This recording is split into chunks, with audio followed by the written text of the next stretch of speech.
Welcome to Women Who Fights podcast.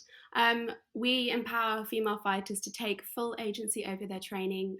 Our goal is to celebrate and inspire others with the incredible action women and allies are taking to level the playing field. We talk to experts, uncover prejudice, and champion what's driving our progress. And today we have Maisie Hill with us, and Maisie is a menstrual health expert and a birth doula. She is highly respected, and she has a wealth of knowledge, experience as a practitioner. She wrote the fabulous book Period Power, which we are both huge fans of, and she seeks to educate women about their cycle, working with the hormones, and we are honored, we're thrilled to have her today. So Maisie. So you were very. First of all, I just like, after hearing you say that, Shanti, I'm like, yes. Feeling so pumped up and so excited to be having this conversation with you. So let's do it. We are thrilled to have you. You are very open about menstruating and the importance of understanding it. Over your lifetime, how has this conversation evolved around you? I know that as a child, I got my period very late as well. So I was very much like, what on earth is going on? And it was just sort of something that happened. It wasn't necessarily a taboo, but it just wasn't something I talked about really, other than, have you got a tampon or whatever? What was it like for you growing up, and how did your education evolve to the point, through your teens, 20s and 30s? Okay. So I think what you just described is a very common experience. And let me think. So I was 14 when I got my first period, and I can remember telling the schoolgirl that I used to walk home with about it. And I was like, I felt so proud, I was like, and I told her, and she was in the year below me, and she just totally robbed my moment, was like, oh yeah, I get mine too. And I was like, what? This is my big moment. I'm like revealing that I have this, and now you're younger than me, you're telling me that you've got yours. And so yeah, I felt really robbed of that moment. And I remember telling my mum, and probably common to a lot of your listeners, it was just quite matter of fact, and she handed me like the most massive pad possible, and I was just thinking, like, how am I going to walk around with that in me? Like, everyone's going to know. And I was having cramping, and she was just like, well, this is just part of it, and so I just kind of felt the heaviness of it and the weight of it. Certainly wasn't anything joyful or positive, and I just don't think my mum was equipped or had reflected on her experience enough to be in a position to have a different kind of conversation, which is very different by the time we got around to talking about perimenopause and things. Then like we'd both moved on in life and could have a different conversation, but that initial one wasn't great. And I had period pain from the offset, and so I went on the pill when I was just before I turned 16 for 5 years, I think. And so that got rid of my period pain, because of course the pill stops you from having periods. So you just have withdrawal bleeds when you're on the pill. So it was positive in that respect for me. But I was quite depressed, had low mood, wasn't experiencing much sexual desire. And so it had consequences for me. And I came off it when I was 21. And I happened to discover a book called Taking Charge of Your Fertility in a bookshop. And even though I had no plans to have kids, and really, no interest in kids at all, or my fertility in terms of that side of things, but I realized that there was this whole side of the menstrual cycle that nobody had told me about. And that's when I learned about tracking your temperature and the different types of cervical fluid that we produce throughout the cycle. And it was just like my brain blew up, and I was just amazed at my body, really amazed, but then also really filled with rage that no one had told me this before. So that's what happened. But I was, I was like 21 when I found that out. So then my 20s, I was tracking my cycle, using it as a method of contraception, which worked perfectly for me. But the pain was still there. And I went on a big journey to deal with that pain. And I tried all sorts of different therapies, started looking at the medical side of things and possibly having a laparoscopy, which is investigative surgery to see if anything serious was going on. I decided not to do that.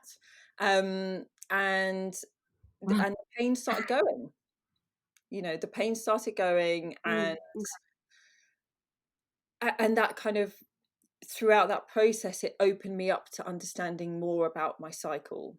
And I learned so much about my cycle, and I just turned into a massive geek basically when it came to the cycle. And I ended up training, got my degree in acupuncture, all the while knowing that I would specialize in reproductive health. I was working as a birth doula, so bit by bit my life got more and more focused on ovaries and wombs, and it just took over. And then that just kind of spread out. One-on-one work became too limiting, because I just felt the frustration of wanting to get the word out in a bigger, more impactful way. And so I started running workshops and online courses, and then that led to my book, and it's just continued from there. So it's been quite a journey. Yeah, that's so. Were you finding that with your individual consultations with women, it was like you were coming across the same sort of issues and same problems? Yes. Yeah.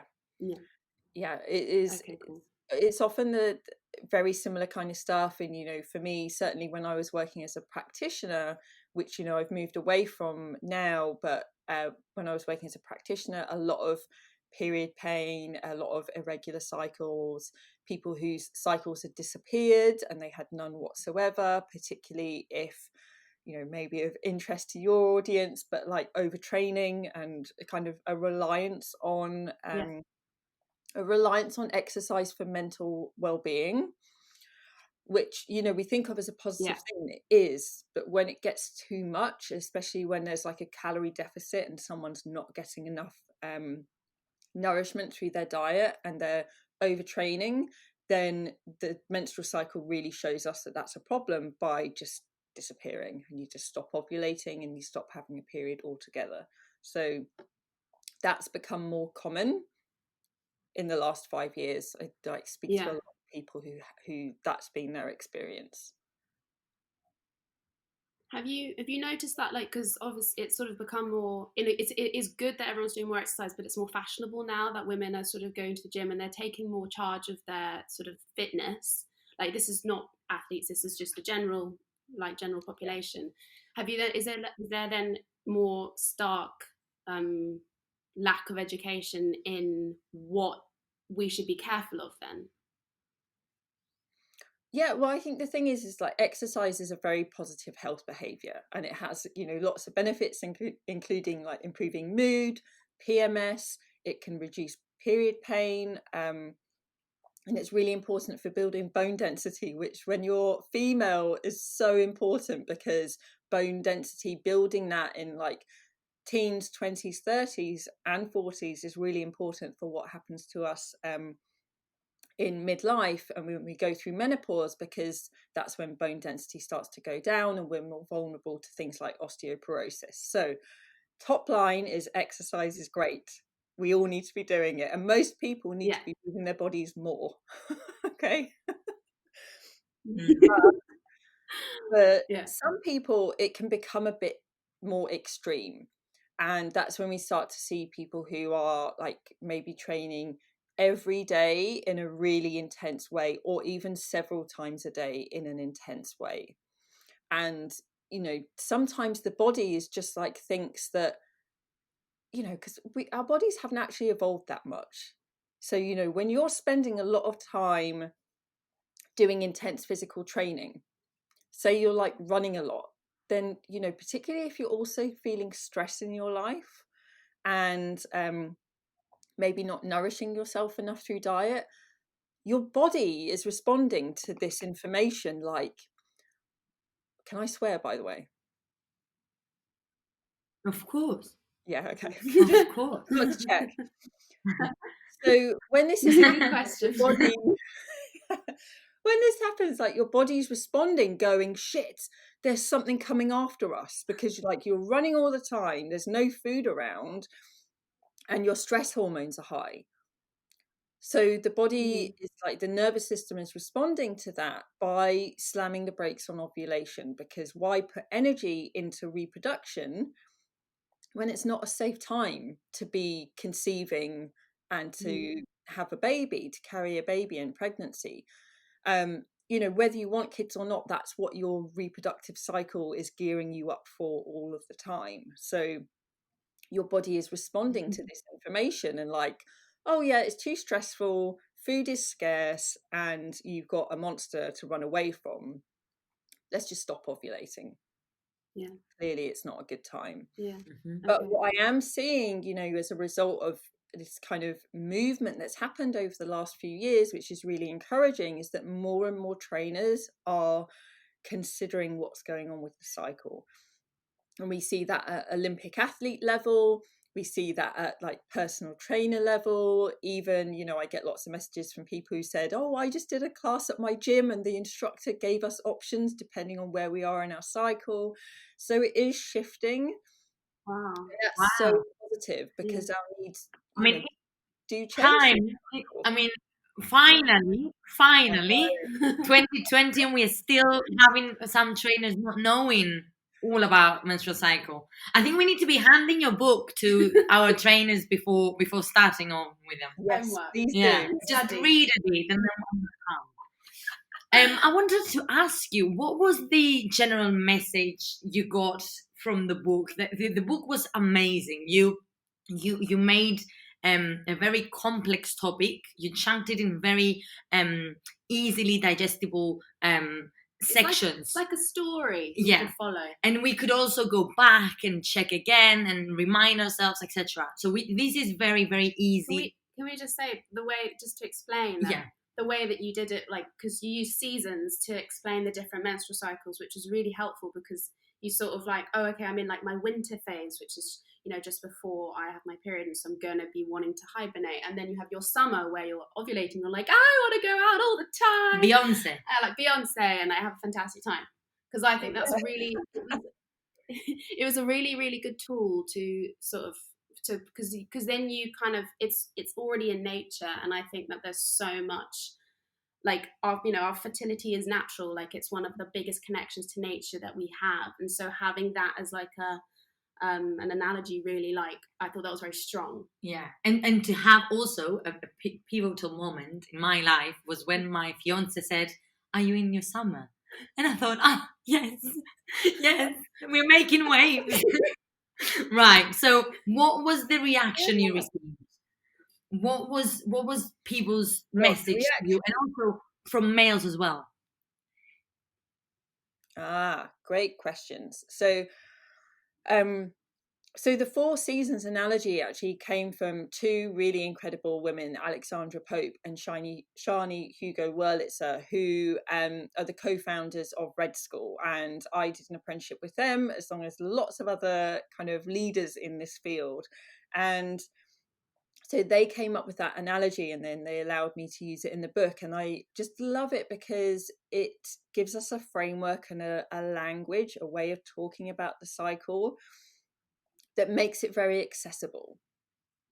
It's like you said, we all get a sense of, oh, it's my autumn, I want to stay inside a bit more. Oh, it's my spring, I feel like going out in the world. It's like, it's instantly understandable. And I think that's particularly helpful when we're trying to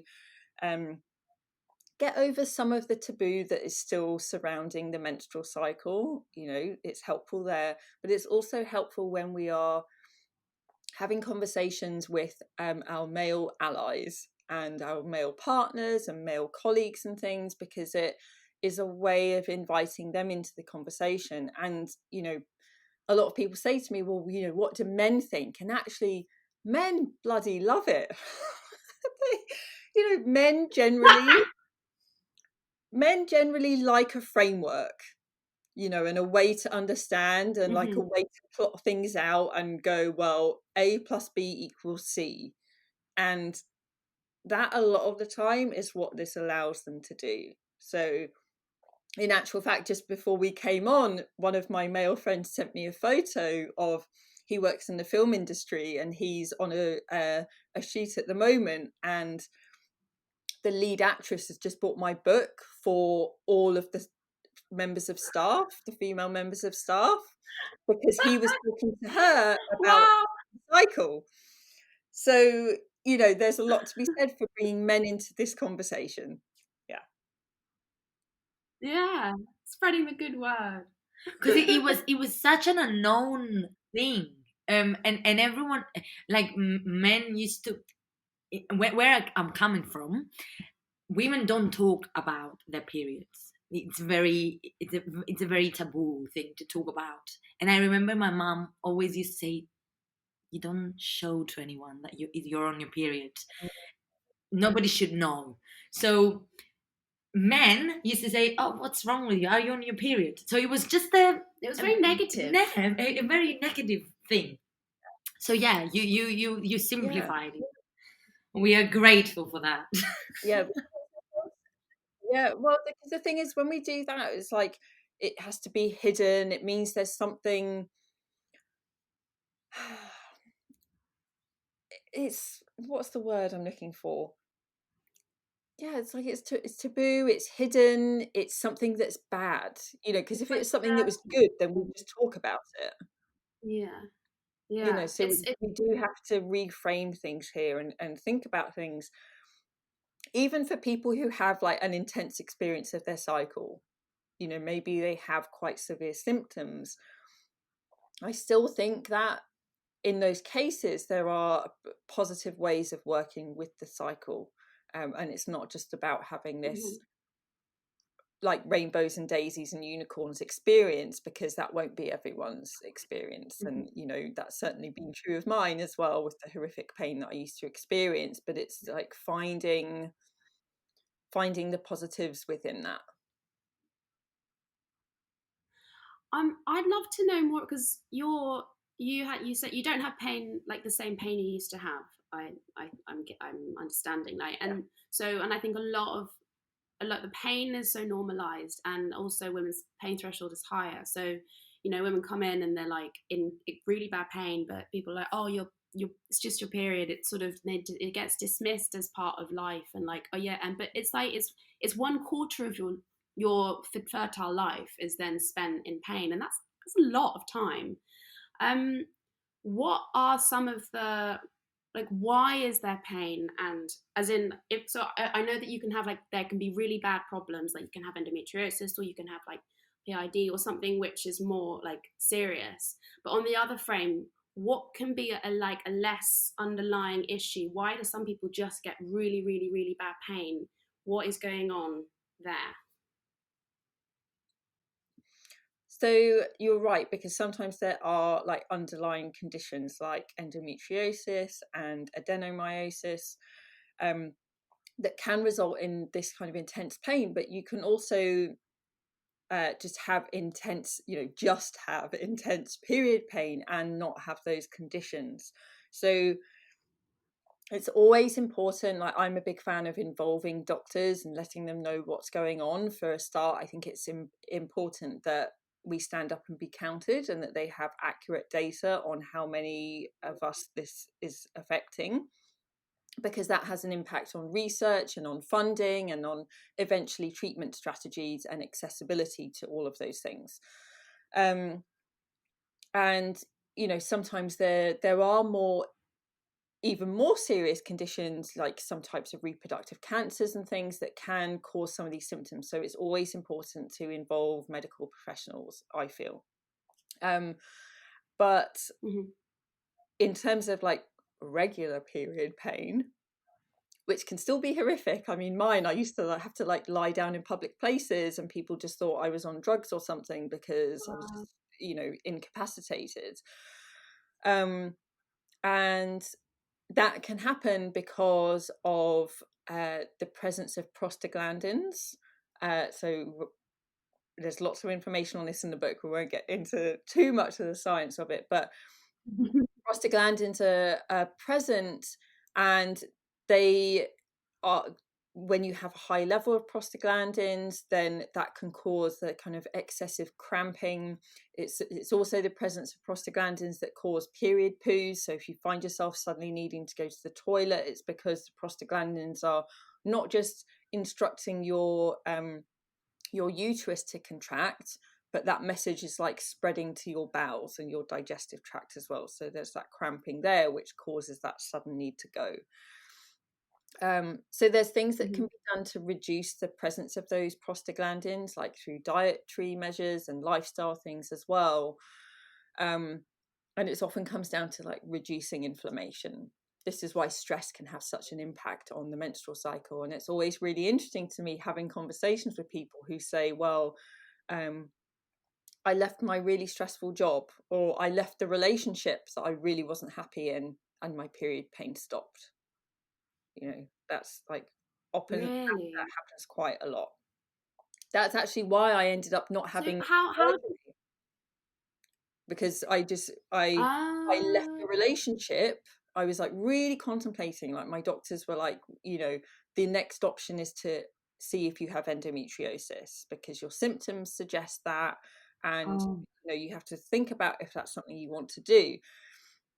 So I was really toying with that. And at the time I was in a not great relationship, and I had been for a number of years, and I left that relationship. The next period I had no pain, like absolutely none. Whoa. And so that's when I went, I'm not going to have the surgery. Now the pain did like start to come back because that's life and there's other stuff going on as well. But by that point, like, I felt encouraged enough to keep exploring other methods like acupuncture and herbal medicine and nutrition, these kinds of things. So the message here, I think, is like period pain is very common, but that doesn't mean you should accept it. And my professional opinion is that some mild cramping is okay, but it shouldn't be interrupting your day or to the point that you need to be medicating yourself just to go about daily life. So always reach out to your doctor and to other healthcare professionals who can support you. Okay. Maisie, I have a question. So my sister has the same thing. She has excessive pain, and 17. I said 17, and I said to her, look, it's better to go to a doctor and talk. Because my mum was like, oh, that's normal. That's what women go through.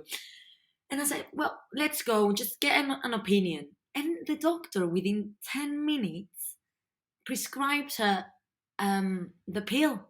And I was thinking, no, this is not what I brought you here for. And also, she backed it up with the idea that the pill is going to help your acne go.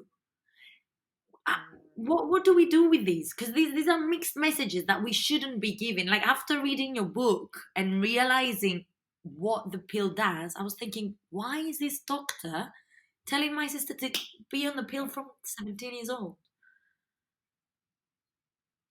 And this is so common, it's happening all of the time, and it makes me want to bash my head against the wall. Like the frustration of it. But I think that the thing that we have to remember is that, of course, like particularly here in the UK, like the NHS is overstretched, like doctors have limited resources, and the pill is there and it's an accessible option. And when someone's in pain and maybe they can't access going to see an acupuncturist or getting nutritional support, although there are lower cost, more accessible ways of doing that, still it won't be an option that's available to everyone. And the pill is, readily accessible. It often does improve these things, but it is only improving things by stopping your cycle altogether.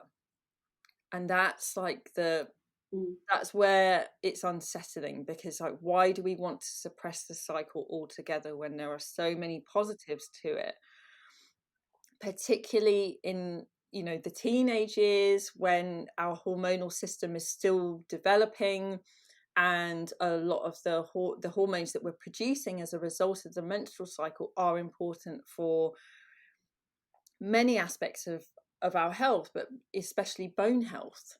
You know, estrogen and progesterone, you only produce progesterone as a result of ovulation, so we need to be ovulating in order to be creating it. So it's concerning how many people are being prescribed the pill. I understand why they are, but I don't agree that it's in our best interests to be taking it for the reasons that many people are. Because what I find as well is that I know for my personal experience, and I've had other people say the same thing. I was on the pill for a few years. I never had period pain. I was very lucky as a kid. 3 days, 4 days maybe, no period pain. Didn't even really notice it. I just got a bit moody. And then I was on the pill for 3 or 4 years. And after I came off it, my period, I was like, this is period. Oh my God, this is period pain. And oh my God, my boobs are growing. And oh my God, like what's happening to my skin? And it was just like, it's for some, I don't know how, but for some reason, the pill, during the time on the pill, maybe something else had been going on, but my period had gone so out of whack. Like, how does that work? Like, how does the period affect, not the period, the pill, what are the pill's sort of longer term impacts on your sort of period health? Because we've spoken to some like people who came off the pill and it was so bad that they just went straight back on it. They just couldn't stick with it because it was too invasive. Yeah. Their period actually became like such a hindrance. Yeah. So this is the other thing, is that often when people are on the pill, it's covering up what else could be going on. So because it's suppressing the cycle, which for some people will be a really positive thing, but because it's suppressing the cycle, we're not getting a true picture of what's going on. And in the case of things like endometriosis, although if someone's taking the pill, their symptoms might be reduced, the disease can still progress and grow whilst on the pill. So it can give like this false impression that everything is okay when it's not necessarily. And then when someone comes off the pill, suddenly it can be quite confronting. When we take the pill is widely known and accepted medically in terms of its impact on nutrient deficiencies.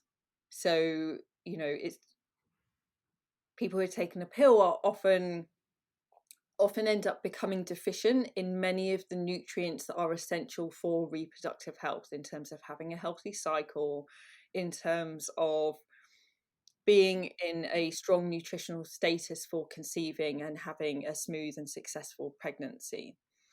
So this is why I often talk to people who are on the pill and say, well, if you plan on having children, then make sure you come off the pill in plenty of time in order to top yourself up with the nutrients that you need in order for that to be a smooth process. The other thing that can happen with long-term use of the pill, and long-term, by the way, is classified as 5 years, which I think for most people is like the minimum amount of time most people spend on the pill. Usually it's 15 years or 20. But something that I see, and is there in terms of the evidence base, but also just there anecdotally in terms of the practice that I've had over the years, is that long-term users of the pill, often the lining of their uterus is quite thin. And so what can happen is that in a stimulated cycle where they're going through the IVF process to conceive, you're given high levels of estrogen to stimulate like follicle growth and to get as many eggs as you can during that cycle. Estrogen also causes the uterine lining to plump up so that it's receptive and ready for an embryo being transferred back into the uterus and implanting. But what can happen is that even with taking that estrogen hormone, is that the uterine lining doesn't respond and it doesn't plump up enough in order to go ahead with that cycle. So the IVF cycle is cancelled halfway through and they don't transfer the embryo back in. And this is what I see quite a lot in long-term use of the pill, going through the IVF cycle. But, you know, it's important to know that I'm often working with quite a specific group of women who are having extensive fertility issues. And, you know, there will be people who don't have this experience, but it can also just take quite a long time for your cycle to return after coming off the pill. You know, it can take 6 weeks, 6 months, 2 years. And, you know, when you're on it, you don't know what's going on. The other thing, actually, that the pill We wanted to ask. Yeah, go on. the other thing that the pill can do is, and it's kind of not spoken about as much, but there is some evidence that suggests this, and it's certainly, I've had clients who've told me this, where they are in a long-term relationship, maybe they get married, and they've been with someone whilst they're on the pill for several years, maybe a decade, and then they come off the pill to try to conceive, and they're no longer attracted to their partner. And Okay. yeah, and so this is something that happens, and I see people discussing it quite a lot in Facebook groups that I'm in and things, of like, made this decision to come off the pill to have a baby, and suddenly they're like, this is not the guy that I want to be with. So yeah. Wow. I remember reading this and I was like, what? Panic. So this is why I say, like, come off it before you plan these things, and just see what your cycle's like, see what your relationship's like, see the kinds of things that are coming on, and just to help you to make an informed decision. Because some people are going to want to stay on the pill, maybe for contraceptive reasons, maybe it helps with the symptoms that they experience. But I still think, like, just coming off it, testing things out is a good idea. It's quite scary that it can have such a fundamental impact on your attraction to someone. That's quite extraordinary. And I think I remember you triggered that memory, because I remember reading that in your book as well. Yeah. And I remember when I read it, I was like, whoa, like that's like really important to know. That's so, like, you know, that can, like, really change your life. Yeah, really change your life. Yeah. So you mentioned working with different clients, right? Yes. I wanted to ask who could come and see you, and how do you normally work with them? Like, what are the key things you're looking for? How long does a consultation, the treatment last? So these days, I stopped treating a year or so ago, maybe a bit longer, because my wait list got to like almost 300 people, and I was just like, had to say, this is like before the book came out as well, and I just had to say to my assistant, like, we can't keep letting people put their names down thinking that they're going to become clients, because even if I like open my books right up, it would be years before I could start working with some of these people. So that's when I had to really rethink, like, how do I work with people and help them? And that's when I decided to set up my membership, the Flow Collective. So that's how I work with the majority of my clients. And we work on themes like layer by layer. So some months we'll have a nutrition focus, some months we'll focus on mood, some months we'll focus on boundaries. So things that are either directly related to symptoms or related to how we live our lives as people who have a menstrual cycle. And that's where I coach people and give webinars and bring in other experts to do all that kind of stuff. I still work with a handful of people one-on-one, and that's like 6 months of coaching one-on-one with me, where we go like really deep into all the stuff that's coming up. But I think what's really common in my clients is they are often ambitious, like A-type women who like have goals in life, but their symptoms are holding them back, or like they're kind of tiptoeing into the next phase of their life, like a sense of what's about to happen for them. Maybe they're about to get a promotion, or they're thinking about having a kid, these kinds of things, but they're thinking that they can't do that because it's going to lead to more burnout. They're already like working so hard and have that A-type drive that their hormones are already suffering, or they're thinking, well, I can't possibly become a manager because that's going to mean that my health is going to keep suffering. So I really look at like, how can you be living a life that's more in flow, that takes into consideration all of these things, and it doesn't become one or the other, because we're just socialized to think, well, you can either be healthy or you can achieve the things that you want in life. As you'll have known from my book, I'm all about like bringing those things together. So, because I find that definitely something that I consider a lot in terms of my health over like what I want to sort of achieve in my life. And I find it next to impossible to balance. So I find that I have periods where I'm like, I feel fantastic and healthy, and I'm like staying fit, and I'm eating right, and I'm eating at the right times. I feel great. And then when I work intensively, I have not managed to find that balance. How do you help these women find that balance between high achieving, high success, probably no time for downtime, kind of, working super hard, and managing to not inwardly crumble? Yeah, such a great question, because that is the common experience. Exactly. And well, first of all, I'd say there's no such thing as balance. Like, we're all going around thinking like, I can be balanced somehow, and it's just not going to happen. There is going to be some times where we're more into our work, and there'll be some times where we're more into what's going on personally. And that's why working with the cycle is so powerful, because it becomes a conversation that you're always having with yourself. And as you move through the cycle, those priorities will shift naturally. And when you're tuned into that, you can make the most out of it. But the way you described it, Shanti, was perfect, because so many of my clients are thinking, well, like, Christmas is coming up, I'll be able to wind down then. Or I've got a week off work, I'll be able to take care of myself then. And it's like there's this expected relief that's going to come in the future. And it never does, because there's always something. Like, the nature of time is that it always gets pulled up, especially when you've been socialized as female to take care of everyone else and put yourself last on the list.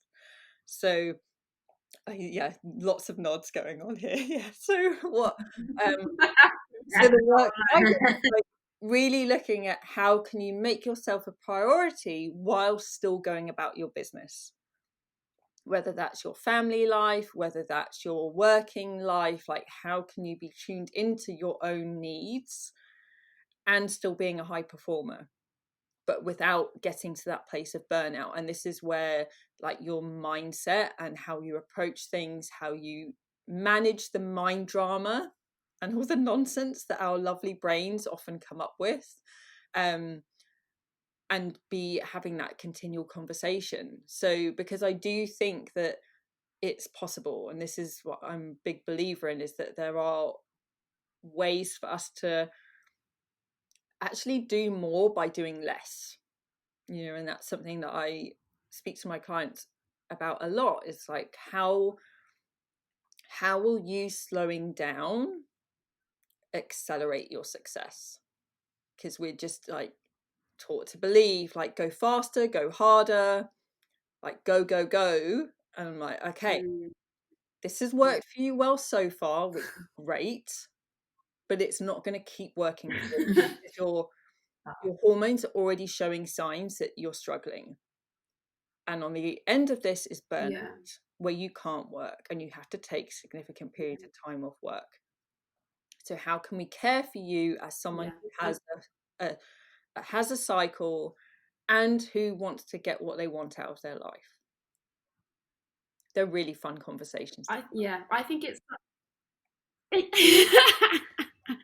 I think it's so I have a lot of women in my life who, in fact, I think most women in my life have had burnout of some description on some scale, and it's like the amount of friends I have who have panic attacks and who have like they just have so much pressure, and they don't, they walk in the door and they don't sort of sit down and go, oof, that was a day.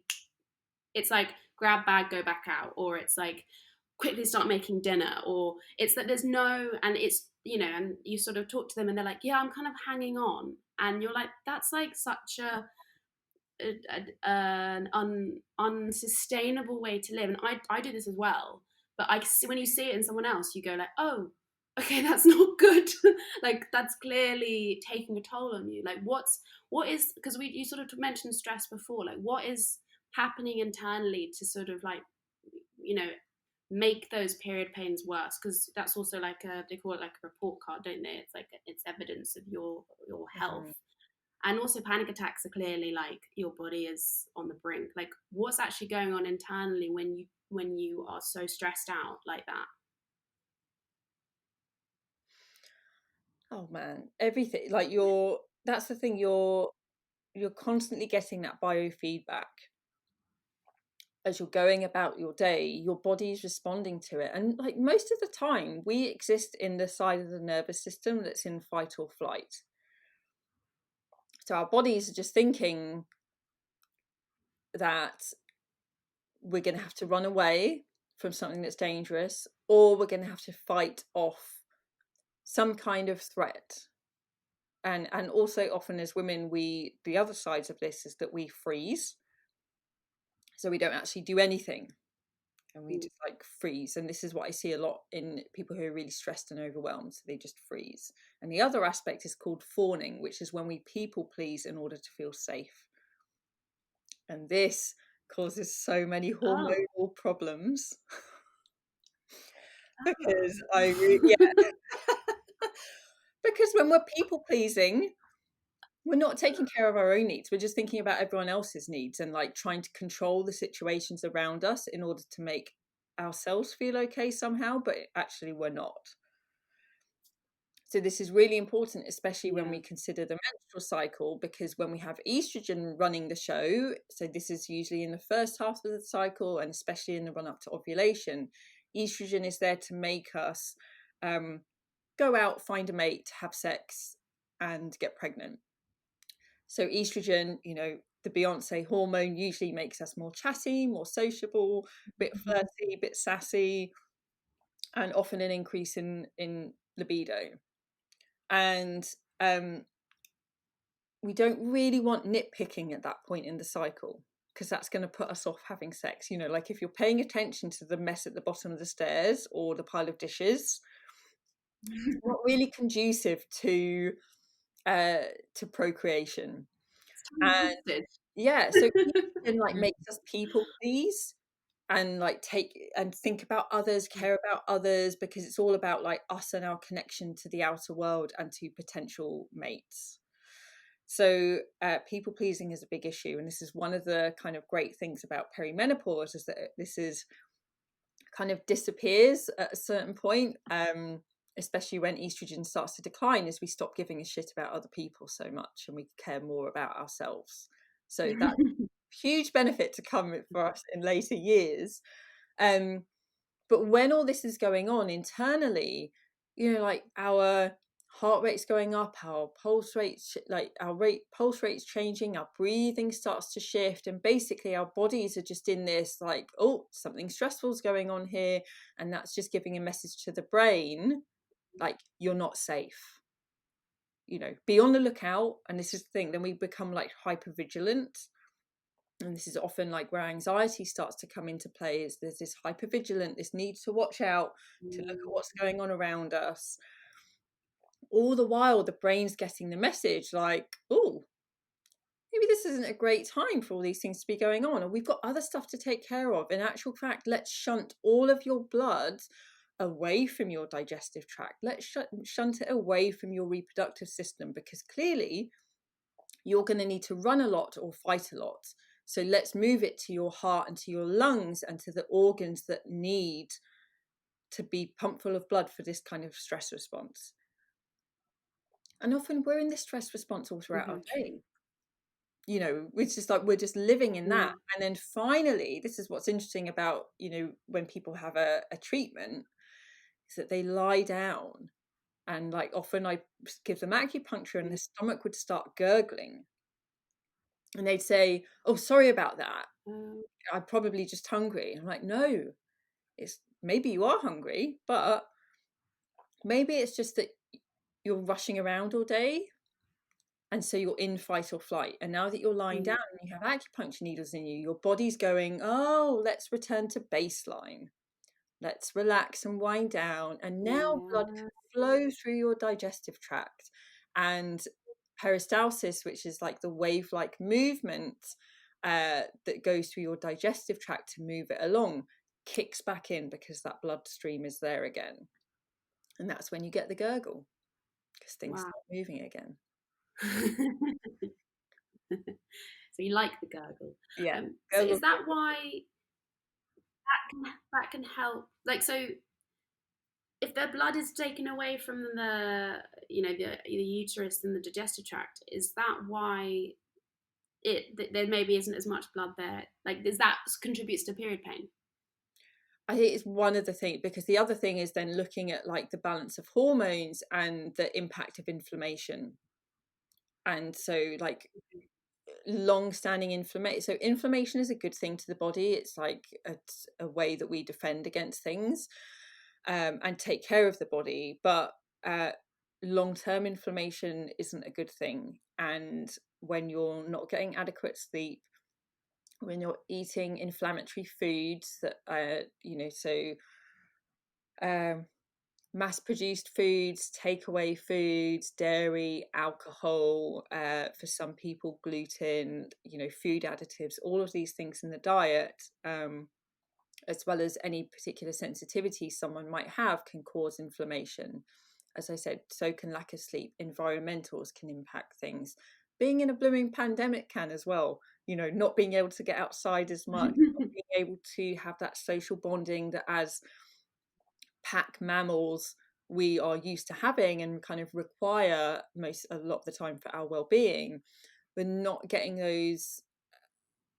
that kind of soothing aspect of our life, and all of these things, as well as lots of other stuff, can drive up inflammation, and inflammation is a big reason why plenty of people experience period pain. But that's why reducing stress, improving sleep, eating a whole foods diet, cutting out things like dairy, stopping smoking, all of these things can improve period pain. I have a question. So with dairy, lately I've been on antibiotics, and I was thinking, oh God, I need to get my probiotics back. So I'm stuffing myself into in yogurt. I didn't know that this is an inflammatory food. How could you, what could you substitute it with to get your probiotics in Oh, well, this for is your so for some people microbiome? yeah, so for some people that won't be a problem, but you know, for people with period pain and these kinds of symptoms, I often think like try eliminating dairy and see what happens. um Right. but you can have dairy that's like less inflammatory. So if it's produced from sheep's milk or goat's milk, it's often less of an issue Right. or not an issue at all. But you know, there's lots of prebiotic and probiotic foods that you can have, like lots of root vegetables, and things like fermented foods, like, you know, making your own sauerkraut or kimchi. Those kinds of things are a really great way of like repopulating the gut with those healthy bacteria. I made my own. I made my own kimchi, and it smelled so strong that I was then banned from ever making it again. It's like, what is that smell? I was like, that is a delicious thing I just made. Would you like some? Oh dear. Um, I think that's. I think it's so interesting how diet affects your internal world, and thinking, because I was just thinking about how antibiotics are obviously lifesavers, but potentially prescribed too much. So, what can chronic issues like thrush, chronic issues like cystitis, they can arise when there's some sort of havoc in your body. How do you treat? Because I think they're quite common, especially for young women, and women, have a lot of my friends kind of have one or the other, that have issues with. Yeah. How do you Or work with one and those? then the other, and then going back and forth. Back and forth, Yeah. just constantly, yeah. And then they go to the doctor, and the doctor's like, "Oh, have some more antibiotics," and they're like, "Okay," because the doctor says, how do you work with this? Yeah. So you're right. Antibiotics are life-saving and they're fabulous when we need them. But if you can catch things before it gets to that point, that can be useful. But really, like, I love when people have these issues, and that particularly when they're recurrent, then working with a nutritional therapist is such a wise idea, because there are lots of treatment strategies that they can work with you on, but it is a good idea to work with someone directly, just because, like, particularly with things like thrush, there can be a big die-off, as the thrush is dying off, and you can get worse symptoms, and working with someone who can give you a protocol to follow that helps that, so it does a thorough job, but it's also done safely and in consideration of what is going on, particularly with you. But for things like cystitis, like, I love recommending lemon barley water, and I've got the recipe in my book, but that's something that we can all make at home. You can just have barley in your cupboard, lemons, you cook it up, you drink that lots over 24 hours, and often symptoms just go away altogether. But there's lots of Wow. other factors to be considering, particularly if it's something that's recurrent. That's worthy of investigation, and I think a nutritional therapist who's into that kind of thing is a really wise investment, because, like you said, it's really limiting. Okay. If, this is something that's happening like Yeah. every cycle, because hormones do influence things, and so does actual menstrual blood as well, because that changes the pH of the vagina, and it can mean that some of these infections become more of an issue at that time, and can happen at other points in the cycle as well. That really impacts, like, how we feel in our own bodies, like, not just the symptoms, but how our connection to ourselves and our trust in our body, and it's important. The message here is just, if you have symptoms, get them looked at, speak to someone, because Yeah. many of us don't. Suffer in silence and think, oh, this is part and parcel No. of having a female body. Yeah. Yeah, or like, "Oh, I'll grow out." Some people say, "Oh, you'll grow out of it," and you're like, "When?" I'm 28. Can you imagine someone saying that to a man? No. No. I mean, if period was something that men had, it would have been so evolutionized by now. It would have been. There was a funny joke about that, which is like, if guys had periods, like, they would have, would have been like just battered around like the changing rooms, in terms of like, it would have just been much more like put out there than it is now. And the pad would have been a prehistoric thing. Yeah, we would have moved on to sort of like invisible zapping technology by now. I'd love to know a bit more about menopause. We're fobbed off all the time. Yeah. We are fobbed off all the time of Yeah. like, well, yes, you've got pain, or yes, you've got endometriosis, but when you get pregnant, that'll go away, which is like a crock of shit, by the way. Like, for some people it will get better, but it doesn't always. Or later on in life, oh, well, you're 45, your periods will stop soon, you just got to get through the next few years. Like, that's nonsense for us to be told. Like, it's not helpful, and men would not be told this. They really wouldn't. So we should not be accepting it. I do think it's, I mean, I don't know, but why do you think that is? As in, like, other than sort of we're still fighting inequality, but why do you think that is, that women haven't got that same level of care? Because we're dismissed, we're not listened to. We are just told we need to relax and drink a glass of wine instead. That's often true with painful sex. Nonsense again. I think that's the main thing, is like, our bodies aren't trustworthy.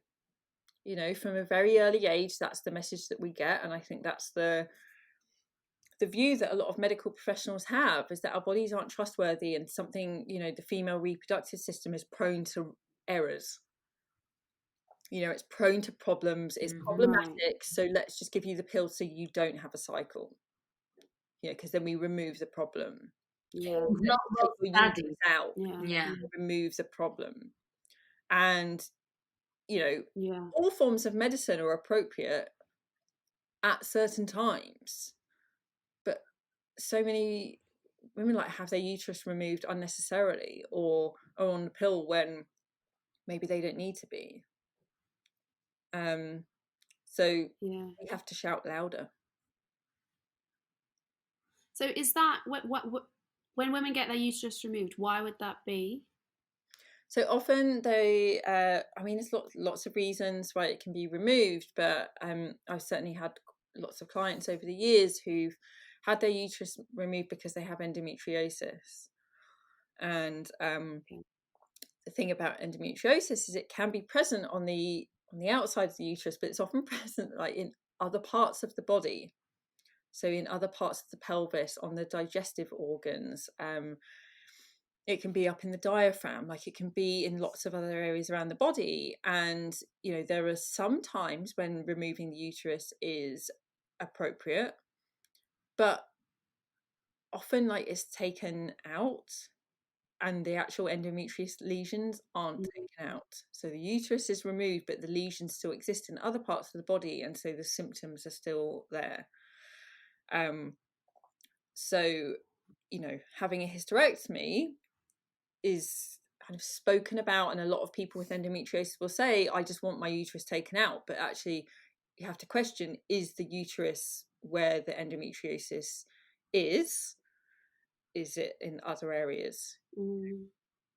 This is why, like, finding... Are there diet? I was just going to say, this is why, like, finding someone who is highly skilled in endometriosis surgery is really important. And I wanted to ask, is there can you, in your practice, can you help people with endometriosis in terms of lifestyle changes or acupuncture and diet? Yes is the answer to that. It Okay. can help massively.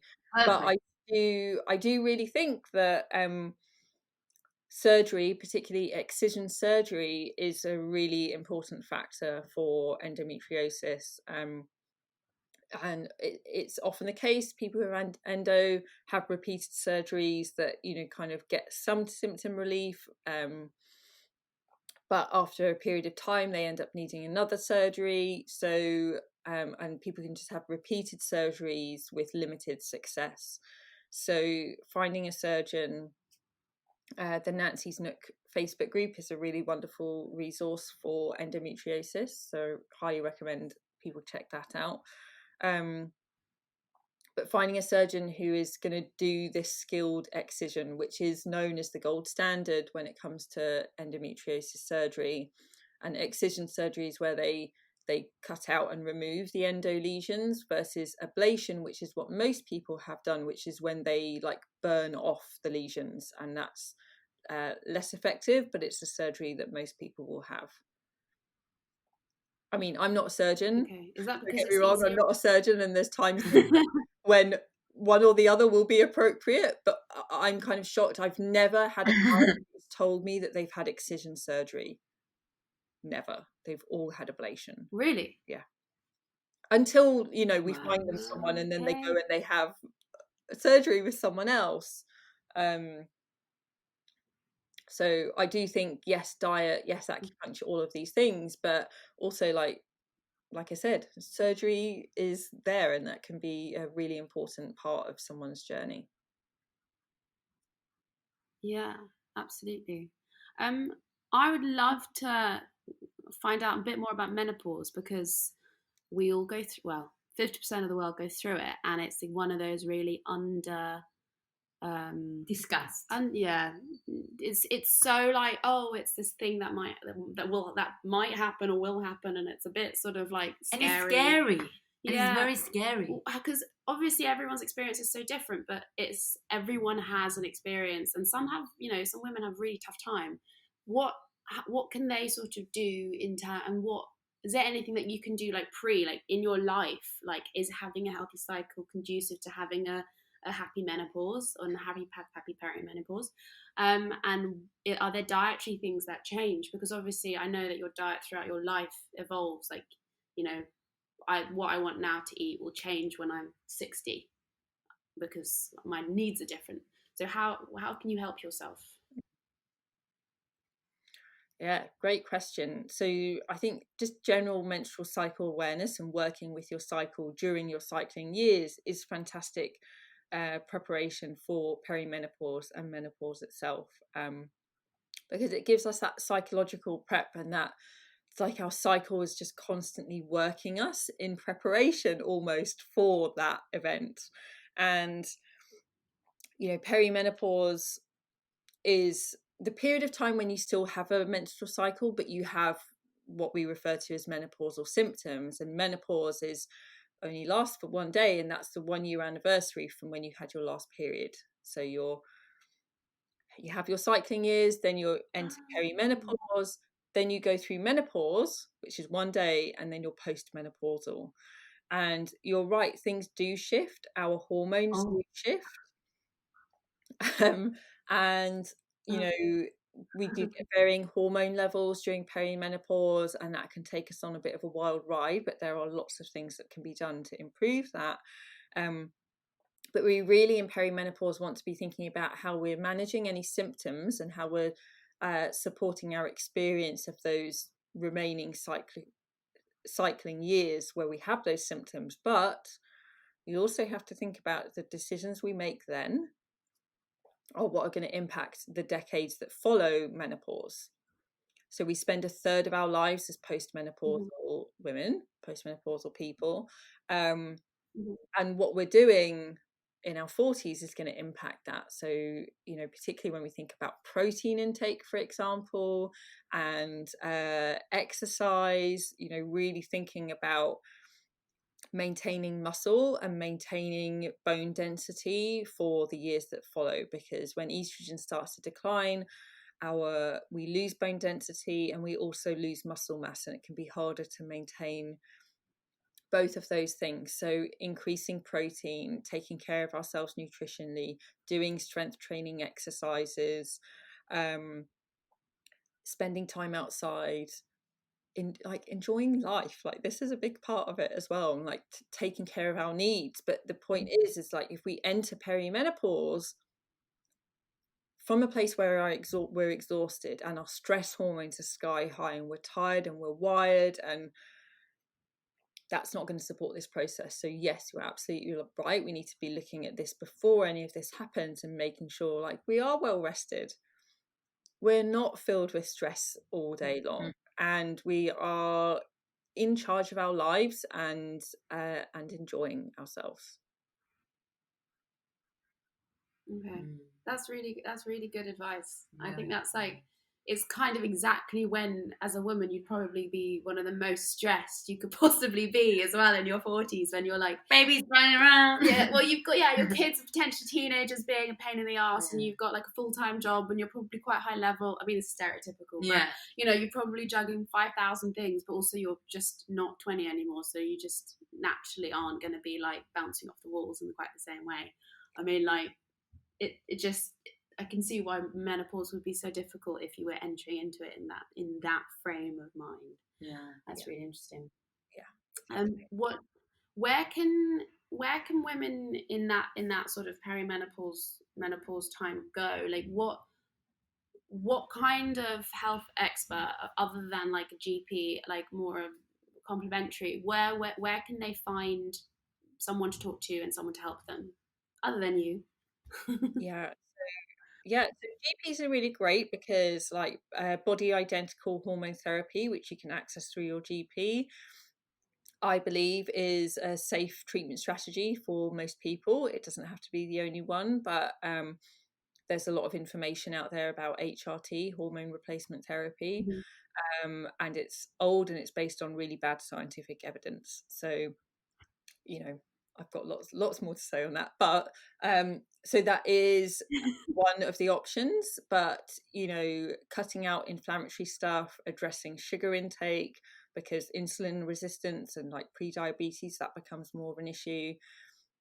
But yeah, nutritional therapy, acupuncture can be great for like night sweats and hot flushes, these kinds of things. And herbalists as well, like medical herbalists, either Chinese or Western herbs, also really fantastic support. So there are lots of options. I think it's a phase of life where people say that there aren't any options. And again, you just have to put up with it and get through it.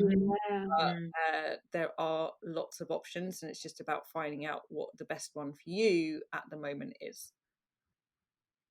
You give advice on practical things that we must do during our different phases. Would you mind giving us a little bit of overview of these for the audience, for our lovely audience? Yeah, sure. So this is going to really vary just depending on what your particular experience of your cycle is, and really the key to doing this is just to start tracking your cycle, and like your listeners can get a guide to start doing that through my website. There's a free one there.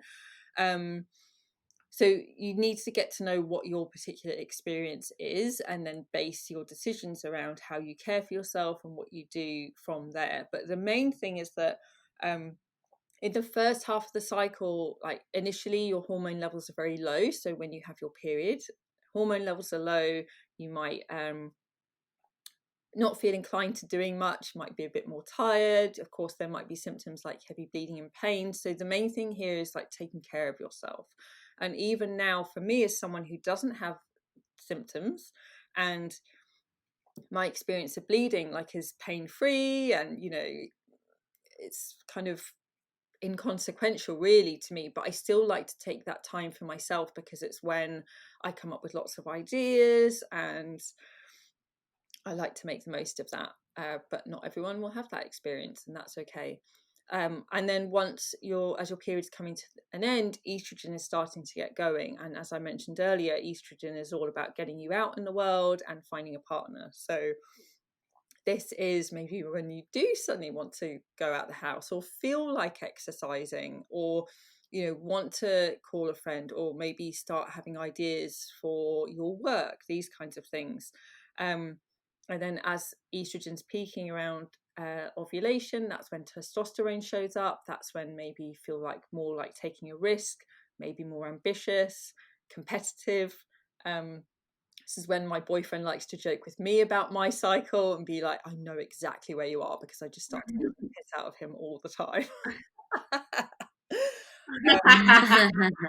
And then after ovulation, there's a drop in hormones, and some people are really susceptible to that, which is important to know, because you can go from feeling like Wonder Woman one day to a hot mess the next, and suddenly like you go from having loads of energy, really ambitious, feel like you're just nailing it in life, to just want to lie on the sofa questioning everything, and like just mentally undoing all the work that's happened over the past week.